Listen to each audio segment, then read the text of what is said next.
ওইখানে আবার কারাগারে আপনার মেডিকেল ছিল, বেশিরভাগ হচ্ছে ওইখানে চুলকানির প্রবলেম। কেস আমার এটা একটু পড়ে শোনান। Seed of come your hearts, east o your interest of for your form time your frame. ওটির ফুল মিনিং কি? ওটির ফুল মিনিং হচ্ছে আপনার ওটি করাইতে হবে। কত সালে পাস করেছেন? 2021-এ। আপনি কি এমবিবিএস ডক্টর? ইয়েস, আমার কিন্তু রানিং ইন্টার্নি চলছে। আচ্ছা, আমি পুরো ফুল এখনো এমবিবিএস কমপ্লিট হয় নাই আমার। আইসিইউ এর ফুল মিনিংটা কি? আইসিইউ ফুল মিনিংটা হচ্ছে আইসিইউ হচ্ছে আপনার একটা রোগীর যে পেটের মধ্যে তাকে আইসিইউ হচ্ছে যে অক্সিজেনের জন্য কিন্তু ওই পেশেন্টটা কিন্তু বাইচা থাকে অক্সিজেনের মাধ্যমে। যেমন হচ্ছে সে সুইসাইড করলো, দেন হচ্ছে তার জন্য তার লাইফ আইসিইউ, তারপর হচ্ছে লাইফ সাপোর্ট, তো এগুলো তার জন্য বেড প্রয়োজন। হ্যাঁ, তো সেক্ষেত্রে হচ্ছে এই রোগীগুলো আইসিইউর জন্য আর কি বেড।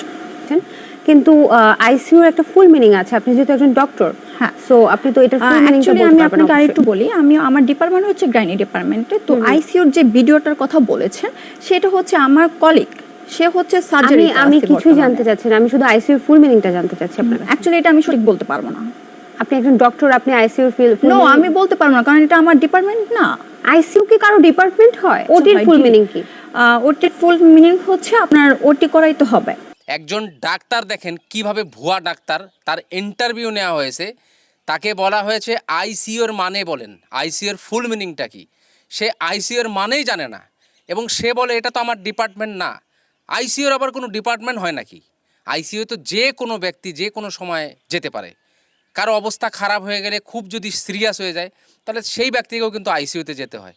আর সে বলে এটা আমার ডিপার্টমেন্ট না, সে বলে ইন্টার্নি। সে আবার ইন্টারভিউতে আসার আগে বলে আমি এমবিবিএস ডাক্তার। কী রকম বাটপার চিটার রে বাবা! এই রকম ডাক্তারদের কবলে পড়ে প্রতিদিন বাংলাদেশিরা যে কী হয়রানি হচ্ছে। এখন বাংলাদেশে এরকম ঘটনা কিন্তু ঘটতেছে, আমরা কিন্তু নিউজ চ্যানেলে দেখতেছি যে ভুল চিকিৎসায় কিন্তু মারা যাচ্ছে। তারপরে আরও অনেক কিছু, তাদের বিরুদ্ধে আবার প্রতিবাদও করা যাবে না। প্রতিবাদ যদি করতে যাবেন তাহলে পুরা হসপিটাল কর্তৃপক্ষ এসে আপনার উপর হামলা করবে। আরে বাপরে, এ তো বিশাল অবস্থা। কোন মুখ নিয়ে আপনারা ভারতের চিকিৎসাকে বয়কট করেন বলেন তো?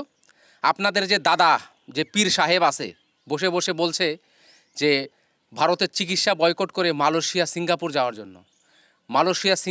জন্য টাকা এত আছে, মালয়েশিয়া সিঙ্গাপুর যেতে কত টাকা লাগবে? কিভাবে তারা মানে এই বুদ্ধিটা আপনারা দেয়? আর এই বুদ্ধিটাই বা আপনারা কেনই মানে শুনতে যান?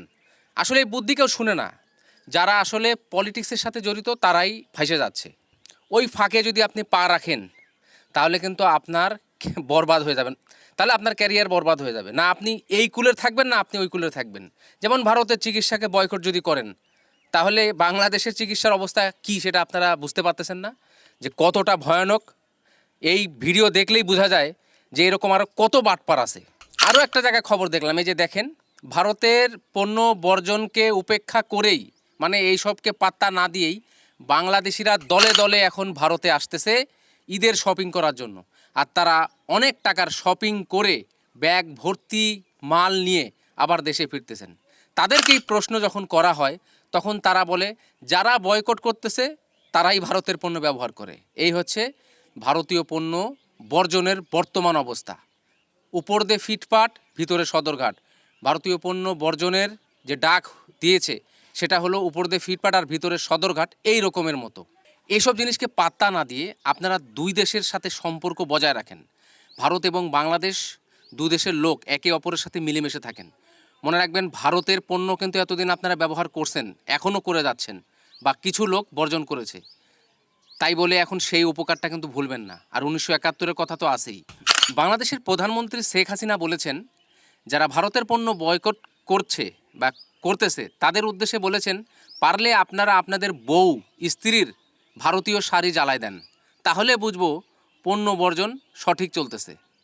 ভারতের বাইক চালাচ্ছে, ভারতের শাড়ি পরতেছে, শপিং করতেছে, ভারতের চিকিৎসাও নিচ্ছে, ভারতও ঘুরতেও আসতেছে, আবার ভারতের পণ্যও বয়কট করতেছে। আসলে ভারতের পণ্য বয়কটকারীর সংখ্যা খুবই কম। মেন বিষয়টা হলো এই বয়কটটা কবে থেকে শুরু হয়েছে? মাত্র 2 থেকে 3 মাস আগে থেকে। তার আগে কীরকম সম্পর্ক ছিল?